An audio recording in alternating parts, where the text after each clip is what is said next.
Parents made me give all my birthday money to sister because she's struggling from age 10 to 17. I spent my childhood broke while she got everything. Now she wants help and I can't stop laughing. My 10th birthday fell on a Tuesday. School let out early, and I remember racing home with my backpack bouncing against my shoulders, thinking about the chocolate cake Mom promised to bake. Grandma Jean had sent a card with a crisp $50 bill inside, more money than I'd ever held at once. I spread the bills on my bed, the 50 from Grandma, 20 from Uncle Pete, another 20 from the neighbors who always remembered birthdays. $90 total.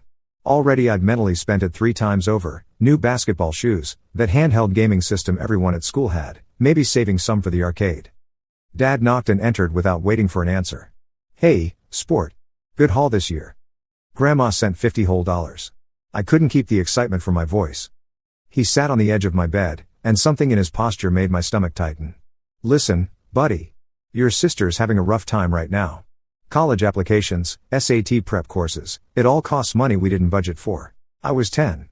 I didn't understand budgets or college applications. I understood that my sister Vanessa was 17, drove a car our parents bought her, and always seemed to have money for movies with friends. "She really needs help," Dad continued. "It would mean a lot if you could contribute your birthday money. Just this once." Just this once echoed in my head years later, a bitter joke I never laughed at. I handed over the money. What else could a 10-year-old do when his father asked? Dad's face relaxed into a smile. He ruffled my hair. "You're a good kid, Marcus. Really mature for your age." Vanessa didn't thank me. She was on the phone when Dad gave her the cash, twirling her car keys around one finger. She glanced at the bills and tucked them into her purse without breaking her conversation. The pattern repeated on my 11th birthday. And my 12th. Each year, the script barely changed. Different relatives sent cards with cash. Different excuses emerged: Vanessa needed textbooks, had to pay for sorority dues, required emergency car repairs. The result stayed constant: my birthday money disappeared into my sister's hands. By 13, I stopped getting excited about cards in the mail. I'd open them at the kitchen table with Mom and Dad watching, and before I could even count the money, one of them would start the speech. "Your sister's really struggling right now." As if struggle was some permanent condition only she suffered from, as if my wanting a new bike or video game was somehow selfish by comparison. Vanessa graduated college when I was 15. She moved back home temporarily while she looked for jobs in marketing. Temporarily stretched into months. She slept until noon, scrolled through her phone for hours, occasionally went out with her college friends who'd also moved back to town. Meanwhile, I worked summers mowing lawns and walking dogs. My 16th birthday brought $200 in cards from various family members. I'd been saving money from odd jobs, adding up slowly toward a laptop I needed for school. Mine was 7 years old, running on prayers and duct tape. The school library had newer computers. I made the mistake of mentioning the laptop at dinner a week before my birthday. "$200 won't buy much of a laptop," Vanessa said, pushing salad around her plate. She'd been living at home for nearly a year by then. "I have about $300 saved up," I said. "With birthday money, I could get something decent." Mom and Dad exchanged one of their looks. I'd learned to read those looks like weather patterns predicting storms. "Sweetie," Mom started, and I felt my jaw clench. "Vanessa's been applying for jobs, but she needs professional clothes. Interview outfits, nice shoes. Those things aren't cheap. She can't get a job without the right clothes," Dad added, as if this was obvious logic rather than an insult to my intelligence. "I need a laptop for school," I said quietly. "You can use the one you have for another year," Mom said. "Vanessa's situation is more urgent." I thought about arguing. I'd been thinking about arguing for years, building speeches in my head late at night. But I was 16, and they were my parents, and some part of me still wanted their approval badly enough to strangle my resentment. My birthday came. I opened cards, counted money, and before anyone could ask, I stood up and walked to where Vanessa sat scrolling through her phone. I dropped the cash on the table in front of her. "Here," I said. "For your interviews." She looked up, surprised. "Oh. Thanks, Marcus." I left the kitchen. In my room, I punched my pillow until my knuckles ached. The laptop fund remained at $300. It would stay there for another year. Junior year of high school, I started working at a grocery store. The manager, Mr. Chen, hired me for evening shifts stocking shelves. Minimum wage, but it was mine. I opened a bank account my parents didn't have access to and deposited every paycheck. Vanessa still lived at home. She'd taken a few interviews over the past year but nothing felt right. She talked about going back to school for a master's degree, about traveling to find herself, about maybe starting a business, ideas that evaporated like summer rain on hot pavement. My 17th birthday approached. I'd been working steadily for 8 months, had nearly $1,000 saved. I'd stopped thinking about the birthday money as mine weeks in advance. It was easier that way, less disappointing. But something had shifted in me that year. Maybe it was turning 17, closer to 18 and legal adulthood. Maybe it was watching Vanessa spend an entire Saturday shopping for decorative pillows while I worked a 6-hour shift. Maybe I just hit capacity for swallowing resentment. The cards arrived. Uncle Pete sent 50. Grandma Jean sent 75 with a note about being so proud of the young man I'd become. Aunt Carol sent 30. Other relatives contributed smaller amounts. Total, $240. I left the cash on my desk. Dinner that night was spaghetti. Dad talked about work. Mom mentioned she'd seen Mrs. Patterson at the store. Vanessa complained that her phone was getting old, making pointed comments about how everyone had the new model except her. We cleared the table. I helped load the dishwasher. Then Dad followed me toward my room. "Marcus, got a second?" I turned. He had that expression again, the apologetic one that preceded requests for my money. "Vanessa's phone is pretty outdated," he started. "No," I said. The word hung in the air. Dad blinked. "What?" "No. She can't have my birthday money." "Marcus, don't be. I've given her my birthday money for 7 years." My voice stayed level, which surprised me. Every single birthday since I was 10. She's 24 years old. She lives here rent-free. She doesn't have a job. I work 20 hours a week on top of school, and I'm keeping my own money. Dad's expression hardened. "You're being selfish." "Good. I'll be selfish then." I walked to my room and shut the door. My hands shook. I heard Dad's heavy footsteps retreat, then voices rising from the kitchen, my parents talking in those sharp whispers that carried through walls. Mom knocked 20 minutes later. She came in without waiting, sitting on my desk chair while I pretended to do homework. "Your sister is having a really hard time," she said. "She's struggling with direction right now. She needs support. She needs a job." "That's not fair, Marcus." "What about fair to me?" The words came faster now, years of them backed up like water behind a dam. "What about me needing things? What about me working while she sleeps until noon? What about me using a laptop held together with tape while she gets new phones? We've provided everything you need. You've provided everything she wants." I cut her off. "There's a difference." Mom's eyes got wet. She did this thing where she'd cry to end arguments, and it had always worked before. I felt my resolve wavering, the instinct to apologize rising in my throat. Then I thought about every birthday card, every folded bill, every time I'd handed money to someone who never thanked me. I thought about working in the cold stocking shelves while Vanessa posted photos from restaurants with friends. "She can't have my money," I repeated quietly. Mom stood up. "We're very disappointed in you." She left. The words stung less than they should have. Maybe I'd built up immunity. Vanessa didn't speak to me for 3 weeks. She'd pass me in the hallway without acknowledgement, sit at opposite ends of the table during meals. My parents maintained a cool distance, answering questions with minimum words. I kept working. Kept saving. Used some of my birthday money to buy used textbooks for AP classes, put the rest in my bank account where it earned modest interest and stayed exactly where I put it. Senior year started. I applied to colleges, state schools mostly, places I might afford with loans and the scholarships I was chasing.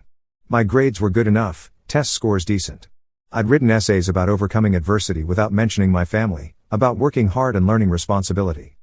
Vanessa announced at dinner one October evening that she'd enrolled in an online certification program for digital marketing. It cost $3,000. Mom and Dad congratulated her, told her how proud they were that she was taking initiative.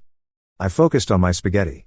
The certification would go the way of her other plans, abandoned halfway through when something else caught her attention. I was right. By Thanksgiving, she'd stopped mentioning the coursework. When I asked how it was going, she snapped that it wasn't the right fit, that the instructor was terrible, that online learning didn't work for her learning style. $3,000 evaporated.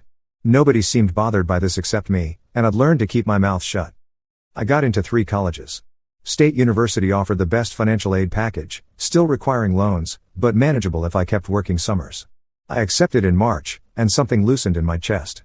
An escape route had materialized. My 18th birthday fell 2 months before graduation. I worked the evening shift and came home to find my family in the living room. A small cake sat on the coffee table with 18 candles. We sang. I blew out candles. Cards appeared. Grandma Jean had sent $100. Uncle Pete sent $75 with a note about being officially an adult now. Aunt Carol sent $50. Other relatives contributed. I counted $340 total, the most I'd ever received. I folded the money and put it in my pocket. Nobody said anything. Vanessa watched me from the couch, her expression unreadable. Mom cut cake. Dad asked about my shift at work. We ate dessert in near silence. I deposited the money the next morning before school. My account balance had crossed $4,000. I'd been budgeting carefully. This would cover textbooks, supplies, maybe a better laptop for college. Graduation came and went. Summer arrived. I worked full-time at the grocery store and picked up weekend shifts at a pizza place. Mr. Chen had promoted me to shift supervisor, a small raise that made real difference in my savings. Vanessa got a job. Part-time, answering phones at a dental office. She complained about it constantly, the hours, the patients, the dentist who micromanaged. But she went to work most days, and for the first time in years, she had her own income. I moved to college in August. Dad drove me in his truck, my belongings packed in boxes and suitcases. The dorm room was small, cinder block walls and industrial carpet, and it felt like freedom. Dad helped carry boxes up 3 flights of stairs. When we finished, he stood awkwardly by the door. "Your mom and I are proud of you," he said. "You've always been responsible." I thought about 7 years of birthday money. I thought about working since I was 15 while my sister slept late. I thought about all the times they'd called me mature, responsible, a good kid, always right before asking me to sacrifice something. "Thanks," I said. He left. I unpacked alone, hanging cheap posters and arranging my second-hand laptop on the desk. My roommate wouldn't arrive until tomorrow. I lay on the thin mattress and stared at ceiling tiles, feeling lighter than I had in years. College was work. I'd known it would be, but the reality meant 18 credit semesters while working 20 hours weekly at the campus library. I applied for every scholarship, stretched every dollar. My loans were smaller than most people's, but they still haunted me, numbers accumulating interest while I studied. I called home every few weeks. Brief conversations where mom asked about classes and dad asked if I needed anything. I always said no. Vanessa usually wasn't around during these calls. She'd quit the dental office job after 4 months. I heard through mom's carefully neutral updates that she was exploring other opportunities. Sophomore year, I switched my major from business to computer science. Better job prospects, and I discovered I liked coding, the logic of it, problems with concrete solutions. My grades improved despite the difficulty. I made Dean's List both semesters. Vanessa called me in March.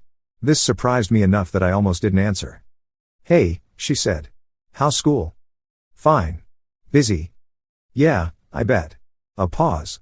"Listen, I wanted to let you know I'm engaged." This hit me sideways. Engaged? To who? Brad. I've mentioned him, haven't I? We've been dating for like 8 months. She hadn't mentioned him. "Congratulations." "Thanks. We're thinking a fall wedding. Nothing huge, just family and close friends." Another pause. "I know things have been weird between us. Since high school and everything. But you're my brother, and I want you there." I didn't know what to say. Years of resentment didn't dissolve because she'd used the word brother.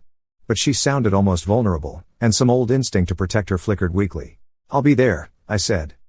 "Great. I'll send you details when we have them firmed up." She hung up. I sat on my dorm bed, phone in hand, trying to process.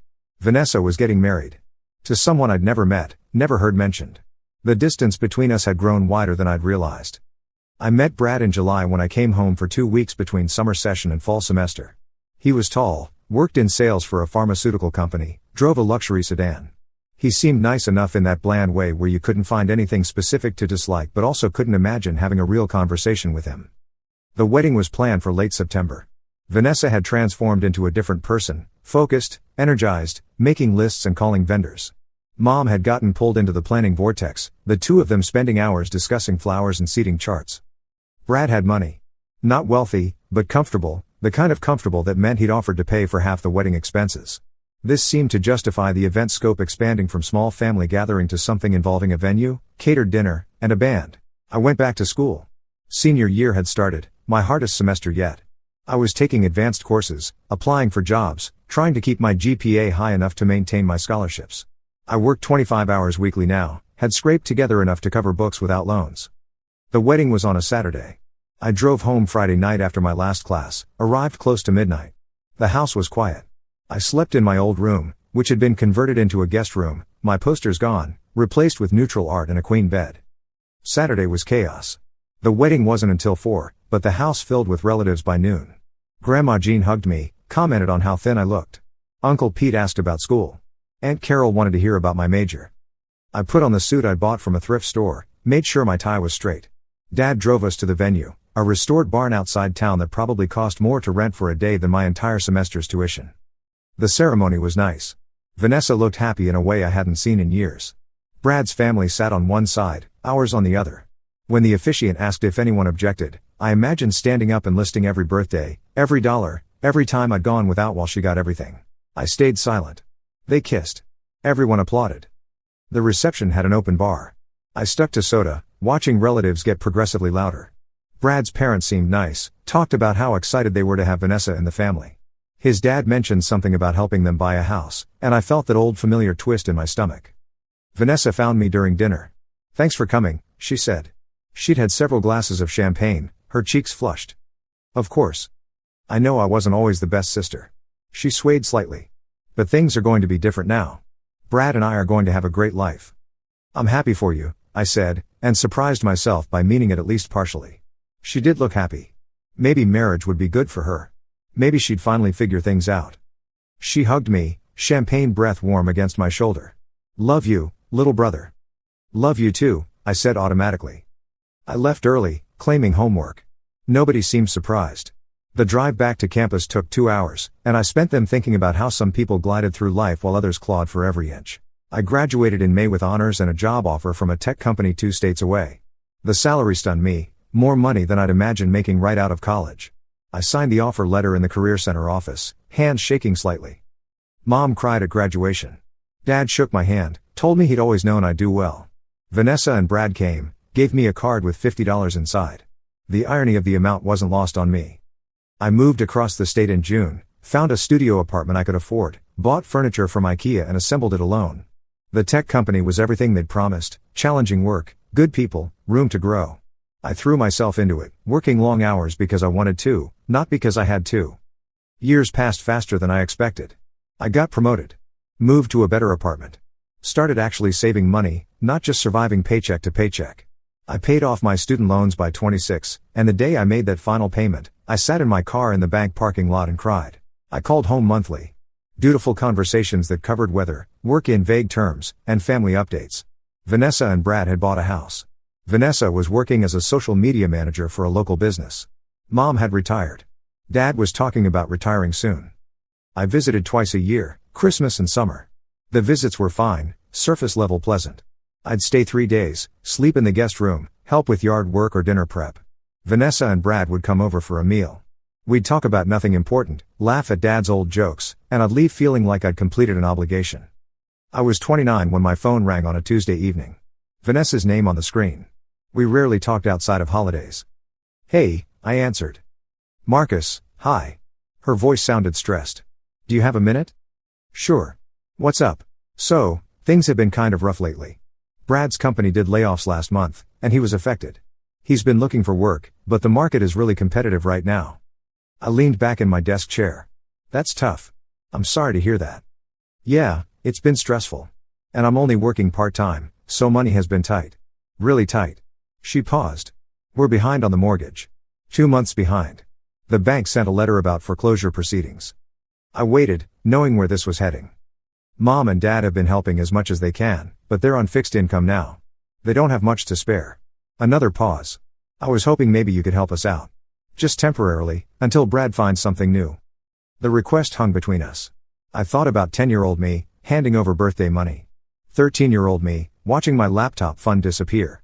16-year-old me, finally saying no and being called selfish. "How much do you need?" I asked. "The mortgage is $3,000 a month. We're 2 months behind, so $6,000 would catch us up. And maybe another $3,000 to cover next month and give us breathing room. $9,000 total. $9,000. The amount was specific, calculated. She'd thought about this before calling. "That's a lot of money, Vanessa." "I know. I wouldn't ask if we weren't desperate. We could lose the house." Her voice cracked. "Please, Marcus. You're doing so well. I see your posts on social media, the trips you take, your nice apartment.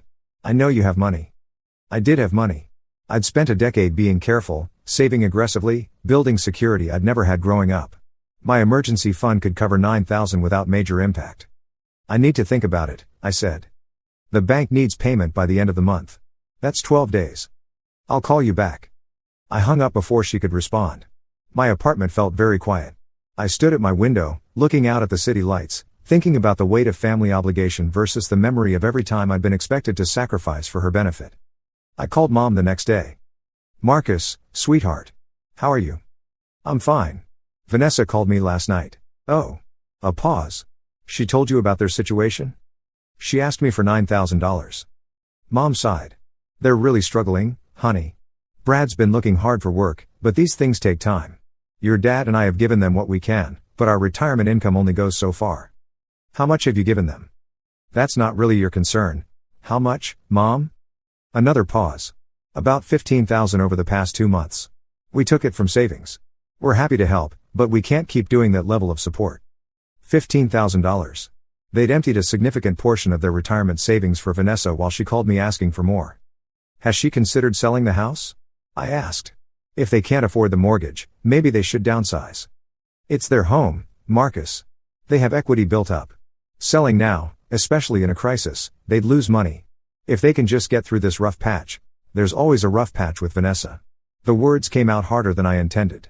There's always some crisis, some emergency, some reason she needs money. That's not fair. Life happens. People struggle. Some people struggle more than others. Some people make choices that create their struggles. What is that supposed to mean? I thought about 7 years of birthday money. I thought about working 2 jobs through college. I thought about paying off loans while living in a tiny apartment, eating rice and beans, saying no to every social event that cost money. It means I worked for everything I have. It means nobody handed me anything. It means I learned to be responsible because I had to be. And your sister hasn't been responsible? Mom's voice had that edge now. She's had different challenges than you. Different circumstances. She's had every advantage. You and Dad paid for her college completely. You bought her a car. You covered her living expenses into her 20s. She's had every opportunity to figure things out, and every time, there's been someone to bail her out. You sound very bitter, Marcus. Maybe I am. I hung up before the conversation could escalate further. My hands shook. I'd avoided saying these things for years, maintaining peace by swallowing resentment. Something had broken open. Dad called that evening. Your mother is very upset. I'm sorry to hear that. She's trying to help your sister, and you're making it harder. I'm not making anything harder. I'm just not making it easier. Vanessa needs help. Family helps family. The phrase family helps family triggered something. Did family help me? Did anyone bail me out when I needed money for school? When I was working 2 jobs and barely sleeping? When I was eating ramen for dinner 4 nights a week? You were fine. You managed. I managed because I had to. Vanessa has never had to manage. She's 31 years old, Dad. When does she start being responsible for her own life? You don't understand how hard things have been for her. I don't care. The words came out flat. I don't care how hard things are for her. She made choices. She and Brad bought a house they apparently can't afford on one income. That's not my problem. She's your sister. And I'm her brother. Did she care about that every birthday when she took my money without a thank you? Did you care about that when you called me selfish for wanting to keep my own earnings? Silence stretched across the line. I could hear Dad breathing, could picture his face, that expression he got when he was frustrated but trying not to show it. Your mother and I are very disappointed in you, he finally said. Yeah, I said. I remember. I hung up. The words your mother and I are very disappointed in you echoed from when I was 17, refusing to hand over birthday money. They'd lost their power. I felt tired but also lighter, like I'd set down something heavy I'd been carrying too long. Vanessa called 3 days later. Mom said you talked. She said you're refusing to help. I didn't refuse. I said I needed to think about it. It's been 3 days. The deadline is in 9 days now. I'm aware. So will you help us or not? I took a breath. No. The words sat between us. I heard her inhale sharply. Are you kidding me? You're going to let us lose our house? You're going to lose your house if you don't make payments. That's not on me. You have the money. I know you do. You could help us and not even notice it financially. You're right. I do have the money. I have it because I worked for it. Because I saved it. Because I made choices that prioritized financial security. You're such a selfish, she caught herself. I can't believe you. After everything. After everything? The laugh came out bitter. After everything like what, Vanessa? After you took my birthday money for 7 years? After Mom and Dad gave you every advantage while I worked through school? After you've spent your entire adult life making poor financial decisions and expecting other people to fix them? That's not fair. I've had it hard too. You don't know. What have you had hard? Really? Tell me one thing you've actually had to struggle through without someone handing you money. Silence. Then, I hate you. That's fine. You can hate me from your house that you're going to have to figure out how to keep on your own. Mom and Dad were right about you. You're selfish. You've always been selfish. She hung up. I set my phone down and realized I was smiling. Not a happy smile, something sharper, more satisfied. I'd said no. I'd held my ground. The sky hadn't fallen. Mom called the next day. Vanessa is very upset. I imagine so. Marcus, please. They're going to lose their house. Your sister is beside herself. She's barely sleeping. Brad's trying so hard to find work, but the market? Mom, stop. I'm not giving them money. Why are you being so cruel? We raised you better than this. You raised me to work hard and be responsible. I'm doing that. I'm being responsible with the money I earned. Vanessa needs to do the same. She can't lose her house. Then she needs to find a solution. Sell it. Refinance. Get a second job. Do what millions of people do when they face financial problems. Figure it out. You're punishing her for the past. For things that happened when you were children. I'm not punishing anyone. I'm just not rescuing her. Is this about the birthday money? Mom's voice dropped. Because we always paid you back for that. Every penny. I froze. What are you talking about? The money we asked you to give Vanessa over the years. We kept track. When you graduated high school, we wrote you a check for the full amount. My mind raced backward. Graduation day. Cards from relatives, including one from my parents. I'd open it at the party, found a check, barely glanced at the amount before stuffing it in my pocket with the other cards. Later that night, I deposited everything together without looking closely at individual amounts. How much was the check? I asked slowly. $1,200. That's what we calculated you'd given her over the years. $1,200. They'd paid me back and thought that settled the debt. They'd missed the point so completely it would have been funny if it weren't devastating. Mom, I said quietly. It was never about the money. Then what was it about? It was about being 10 years old and learning that what I wanted didn't matter. It was about being asked to sacrifice again and again while Vanessa got everything she wanted. It was about being called selfish when I finally said no. It was about you never once asking if I needed help while throwing money at her every time she struggled. That's not true. When I was working 2 jobs in college, did you ever offer to help? When I was living on ramen and cheap coffee, did you ever send me grocery money? When I was figuring out how to pay for textbooks, did you ever offer what you were giving Vanessa? Silence. You didn't, I continued. Because I was responsible. I was mature. I would figure it out. And I did. But you taught me that the reward for being responsible is being expected to sacrifice more while the reward for being irresponsible is getting rescued. Marcus, I love you, Mom. I love Dad. I even love Vanessa. But I'm done being the reliable one who's supposed to give up what he is because she didn't plan ahead. She's an adult. She needs to adult. I hung up. My phone rang again immediately. I turned it off. The deadline came and went. I didn't know what happened with the house. Nobody called, and I didn't ask. I went to work, came home, lived my life. The absence of crisis felt strange at first, then liberating. 3 weeks later, Uncle Pete called. Hey Marcus, got a minute? Sure. What's up? Listen, I heard about the situation with Vanessa. Your mom called me, pretty upset. Wanted me to talk to you. Uncle Pete. Hold on, let me finish. I told her I wasn't going to do that. I told her I thought you were right. This surprised me into silence. I've watched this dynamic for years, he continued. Since you were kids. Your parents always treated you two differently. They expected you to be the responsible one, and they enabled Vanessa to be the helpless one. It wasn't fair to either of you, honestly. Thank you, I said quietly. Your grandma feels the same way, for what it's worth. She's the one who told me about the birthday money thing years ago. She was pretty angry about it at the time. I didn't know that. She wanted to say something, but it's a tricky position, grandparents interfering with parenting. But she's proud of how you turned out. We all are. He paused. Did they really give Vanessa your birthday money all those years? Yeah. From when I was 10 until I turned 18. That's messed up, Marcus. That's really messed up. Hearing someone else say it felt validating in a way I hadn't expected. Thanks, Uncle Pete. Anyway, I just wanted you to know you're not crazy. You're not wrong. And not everyone in the family thinks you're the villain here. We talked a few more minutes, then hung up. I felt something loosen in my chest.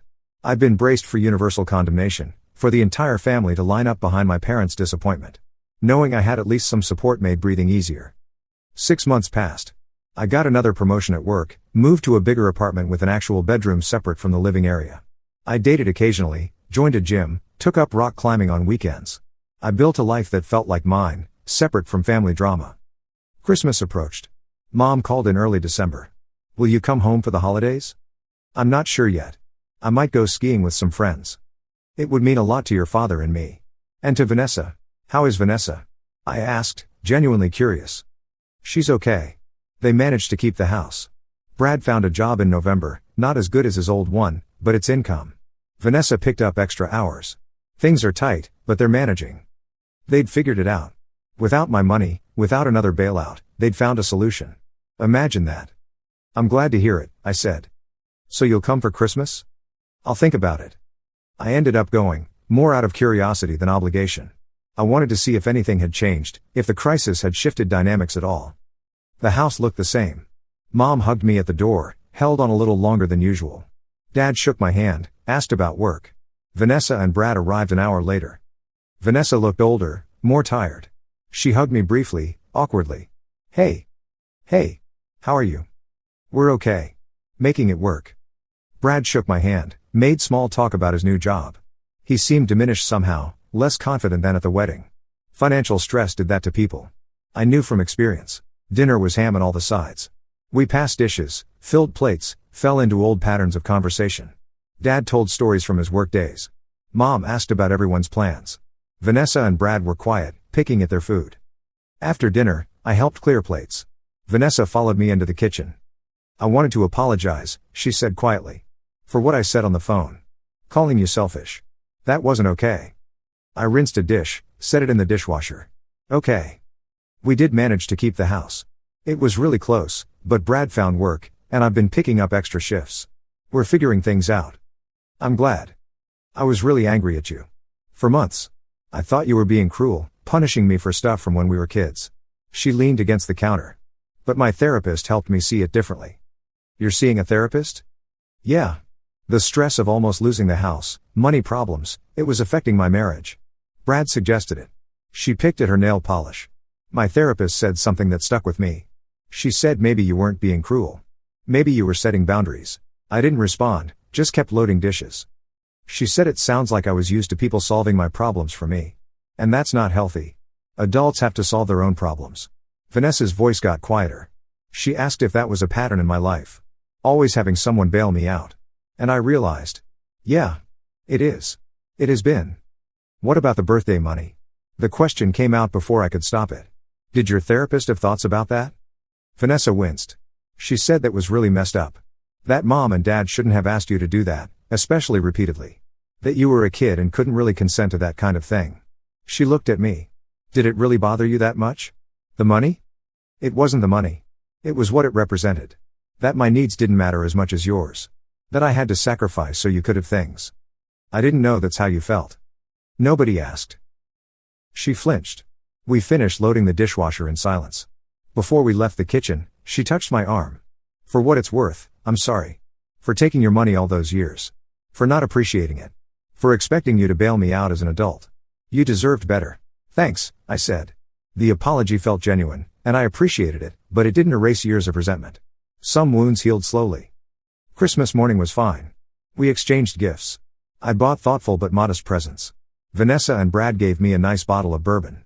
Mom cried a little, happy to have both her kids home. Dad told bad jokes. It was almost normal.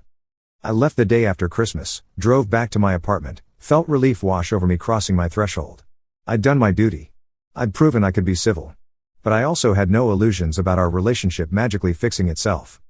Months passed. Work stayed busy. I started seeing someone seriously, a woman named Rachel who worked in graphic design. She was funny and kind and had her own complicated family dynamics, which made her understand mine without judgment. Vanessa and I texted occasionally. Brief messages, mostly about holidays or family updates. The angry tension had dissolved into polite distance. Maybe that was the best we could hope for. I was 32 when Grandma Jean died. Heart attack, quick and unexpected. The funeral was small, immediate family only. I flew home on a Thursday, numb with grief. Grandma Jean had been one of the few people who'd always treated me fairly, who'd never asked me to sacrifice for Vanessa's benefit. At the funeral, I learned she'd left me something in her will, $10,000 and a letter. I read the letter alone in my hotel room that night. Dear Marcus, if you're reading this, I'm gone, and I hope I got to see you become the man I always knew you would be. I'm proud of you. I've always been proud of you. I'm leaving you this money because I know you'll use it wisely. You've always been careful with money, thoughtful about the future. That's a rare quality. I want you to know I was aware of what happened with your birthday money all those years. Your mother mentioned it once, thinking it was sweet that you were helping your sister. I told her it was inappropriate, that she was putting you in an unfair position. She didn't listen. I should have intervened more directly. That's one of my regrets. I was trying to respect your parents' choices, but some choices shouldn't be respected. You deserved an advocate, and I failed you in that. Use this money for something that makes you happy. Take a trip. Buy something impractical. Invest in your future. Whatever feels right to you. Just know it comes with no strings, no expectations, no obligation to share with anyone else. I love you, sweetheart. I hope you build a beautiful life. Grandma Jean, I cried reading it, great heaving sobs that came from somewhere deep. For the grandmother I'd lost, for the validation she'd offered too late, for the childhood version of me who'd needed someone to say these things years ago. The funeral reception was at my parents' house. People milled around eating finger sandwiches, sharing Jean stories. Vanessa found me on the back porch. You okay? She asked. Yeah. Just needed air. She sat down beside me. We'd both gotten her blonde hair, both had her blue eyes. Sitting together, the family resemblance was obvious. Grandma Jean left me money too, Vanessa said. $5,000. I didn't respond. She left you more, didn't she? She left me $10,000 in a letter. Vanessa nodded slowly. That's fair. She always liked you better. She didn't like me better. She treated us differently because we're different people who made different choices, I guess. She picked at the porch railing. Brad and I are thinking about kids. Soon, maybe. That's big. Yeah. I'm scared, honestly. Kids are expensive. We're just getting stable again. But we're both 32. If we want kids, we need to start soon. She glanced at me. I don't know if I'll be a good mom. Why not? Because I barely have my own life together. How am I supposed to raise a human? It was the most honest thing she'd said to me in years. You'll figure it out. That's what parents do. Did mom and dad figure it out? The question hung between us. Some things yes, some things no. They did their best. Their best wasn't great for you. I shrugged. I survived. Made me who I am. Someone who doesn't trust family to have his back. The words stung because they were partially true. Someone who learned to have his own back. We sat in silence, watching the sun set behind the trees. Inside, someone laughed. Dishes clinked. Life continued around grief. I'm glad you didn't give me the money, Vanessa said suddenly. Last year, when I asked. I was so angry when you said no. But it forced Brad and me to actually deal with our problems instead of looking for bailouts. We're in therapy together now. We're budgeting. We're being adults, she laughed quietly. I think I needed someone to finally not rescue me. You're welcome, I said, not entirely joking. She smiled. You were always the strong one. Even when we were kids. I was jealous of that sometimes. I wasn't strong. I just didn't have a choice. Maybe. Or maybe you were strong, and that's why you didn't need as much help. She stood up. Anyway. I just wanted to say thank you. For saying no. For setting a boundary. For letting me fail and figure things out. She went back inside. I stayed on the porch, thinking about parallel childhoods in the same house, how different experiences could be for two kids raised by the same parents. I flew home the next day. Rachel picked me up from the airport, let me decompress without forcing conversation. I told her about the letter, about Vanessa's apology, about feeling both validated and sad. Your family is complicated, she said. That's putting it mildly. But you're breaking the cycle. You're setting healthy boundaries. That takes strength. I thought about 10-year-old me, handing over birthday money. I thought about 17-year-old me, finally saying no. I thought about the years of working and saving and building security that no one could take from me. Yeah, I said. I guess I am. I used some of Grandma Jean's money to take Rachel on a trip to Hawaii.